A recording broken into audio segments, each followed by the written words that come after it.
we are so thrilled to be here for the annual legislative conference. It's the 53rd year with the Congressional Black Caucus Foundation. And I get to spend the day with some of my friends who I've known for some time. I'm with Alfonso David, who is over the global Black Economic Forum, and is doing some very, very powerful work on the ground to ensure that Black economics are strengthened, communities are better, and that we turn out to vote. So thank you so much for your work, Alfonso. I'm with my good friend and brother, Don Lemon, who we had some good times, probably more than we should have, on CNN, laughing at things we should not be laughing at. I miss it. I miss our conversation. Yes. Certainly. Yes, and he now is taking the road by storm with the Don Lemon Show and is killing it. And last but certainly not least, you all will see her a lot this week. If she can't stop and say hi to everybody, don't get mad. She is the president of the Congressional Black Caucus Foundation, a brilliant civil rights lawyer in the district. So thank you so much, Nicole. Thank you for being here with us. It is my honor. So you all just had an amazing national town hall done. You moderated that conversation. Talk to us a little bit about the takeaways. Folks who are at home who can't get to the conference, what are some of the things they should be focused on? First of all, it's an honor to be here. We had two very powerful conversations. One on democracy, right, and the threat of democracy being good. And then the second one was on economic empowerment for our people. And while they both were good topics, the second one I think was a fantastic talk. And it's, in a way, I think it's the most important because there's money is power, and we have economic power, and that gives us agency in society. And the group of people that we had here, including Alfonso, it was an amazing group that really got to the heart of it: housing, corporate equity, and political engagement. And we could have gone on for an hour. We went over. I was a little bit concerned that I was going to get kicked out, but you go online and see it. But it was a fantastic conversation. Alfonso, I'm sure you will agree. But I think it's what everyone needs to engage in, especially our people, figuring out and knowing our economic. I think one thing you said that's really important too is there is an amazing, very substantive conference. This is called From Vision to Victory this year, Nicole. And people, if you're not able to get to Washington, D.C. to the Walter E. Washington Convention Center, you can stream it online at CBCF for Congressional Black Caucus Foundation, cbcf.org. And that is important. You can stream all of this great content here. There's one thing you just talked about, Don, with our economic effort in our communities. And Alfonso, that's something that you work on every single day. I will never forget a conversation with Congressman Rangel, who's one of the CBC founders, who said he wonders sometimes if we spend too much time focusing on social policy and not enough time talking about our economic policy and our plans. What do you think about that? What are you all doing to advance that work? Well, I would say I definitely agree with Congressman Rangel. Let me sort of talk about the framing of these issues. Many people think that Martin Luther King was really exclusively focused on social justice. He was not, right? He was focused on both social and economic justice. And when we think about after the Emancipation Proclamation was signed, or after Reconstruction, there was a period of time where the US government provided land to people in this country, primarily in the Midwest. They were all white, or primarily, they were not Black. So when we talk about generational wealth, when we talk about creating a platform for us to grow as people of color economically, we didn't have the platform, we didn't have the foundation. And so much of what we do at the Global Black Economic Forum is creating those new pathways, is having the conversations with people to think about how we break down those silos that currently exist and how we create the new paradigm, if you will, of generational wealth. It's really thinking about shifting our mindset from being consumers to being owners. And when we do operate as consumers, because we buy things, right? We're always buying things. The Black people in this country are one of the largest consumer bases in the world. So when we buy things, who are we buying those things from? Who are we investing in? How are we investing? Where are we going on vacation? Right? Those are important questions to ask as we think about investing in our community and thinking about generation. And I'm really happy to be here. Thank you for hosting us at CBC and CAF, because I think, yes, this is a lot of policy, but this is also about action. This is about our own personal conduct and how we can be active participants in generational wealth growth in this country. You know, I love what you just raised. Nicole, yes, thank you for hosting us and for convening us. This is one of those spaces where when you hear folks who always are like on the sidelines and complain, we're never united, we don't come together. This is actually a powerful convening of every civil rights organization on the national level, some state and local as well.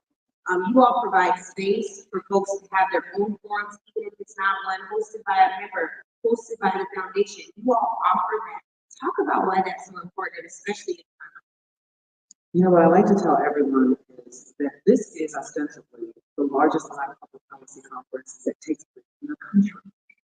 And it is because it provides a space, as you said, Angela. And again, thank you for bringing this conversation to your large audience. And thank you, Alfonso, for being part of this conversation, for hosting the town hall discussion this morning. But it is an opportunity for people, regardless of where you come from, to stand arm in arm with your elected officials, with the members of the Congressional Black Caucus. Where else can you go in the country where you can do that, where you can stop them, where you can come up to them and say, this is what's happening in my community, here's what we're doing, how can you help? That doesn't happen anywhere else. I like to say that AOC is the great equalizer.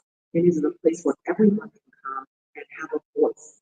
And that is important because we know that everything that we do this morning at the town hall, talking about our democracy, talking about economics, those problems cannot be solved here in Washington alone. They cannot just be solved by those 60 members of the Congressional Black Caucus.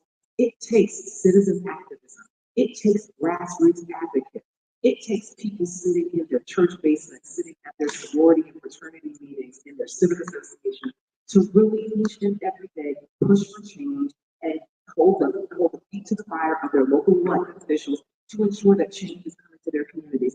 That's what ALC provides. And it provides it regardless of where you come from, regardless of economic status. We make sure that everyone has a seat at the table. Even if you can't afford the registration fee, which we like to keep nominal, we make certain that you have an opportunity to come here, to be seen, to be heard. I want to ask you all a fun question. So this is the Black Nerd Conference. And I want us to go through what our favorite annual legislative conference moment is. I have the same one every year. I'm not going to tell y'all something. Y'all are going first. But I want to know what the thing that you're most looking forward to for your favorite conference. I don't know if I should go first since it's my conference. I'm a little biased. I don't know if it's a thing, but I look forward to learning every year. I learn something every year, whether it's hosting a panel or participating or just going to parties. I learn a lot. But this year, What you learn at the party?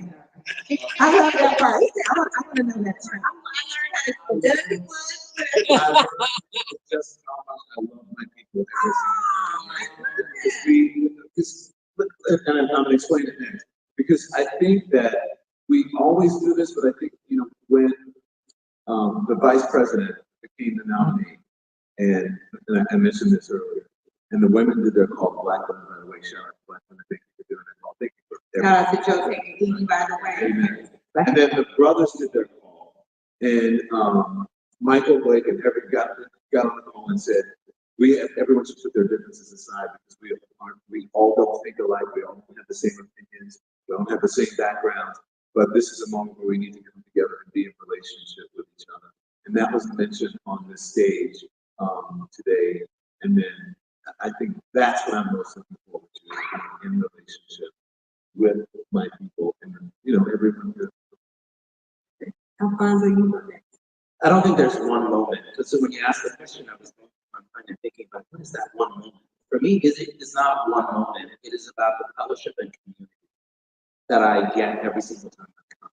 There are very few spaces that we have in this country where we come together as people to really talk about the issues that are directly affecting us and come up with solutions. And you have, as you heard from the full legislators here, we have an opportunity to engage with them directly and watching those conversations, seeing those interactions, being in these spaces, seeing the reactions to conversations that you're a part of and that you're watching. That sense of fellowship, that sense of community is what I look forward to every single year. And every single year is different, right? The conversations are different, the perspectives are different, but the sense of community and the sense of fellowship remains the same. Angela? What, you gonna try to correct the record? I mean, a fun moment, some people are like, they love to talk about their parents. Yeah. So Angela Singh was CDC. She always talked about the CDC, that it's in your heart. You said you never leave, it never leaves you, right? Tell them what I really said. I said I still work here. You said so. I didn't want to say that. But when we worked together, you always talked about the CDC fondly, right? And just how it empowered our people, and it was always a touchstone for you. And when she got earlier, I said, "What are you doing here?" She goes, "I still work. You can't get away. Once you work, you always work." And and that is my highest honor. And so I'm sitting here even with y'all now and getting emotional. Part of it is because there are members who we've lost. I didn't mean to get this emotional. We've lost some like stalwarts. We've lost some really incredible members, even just this year.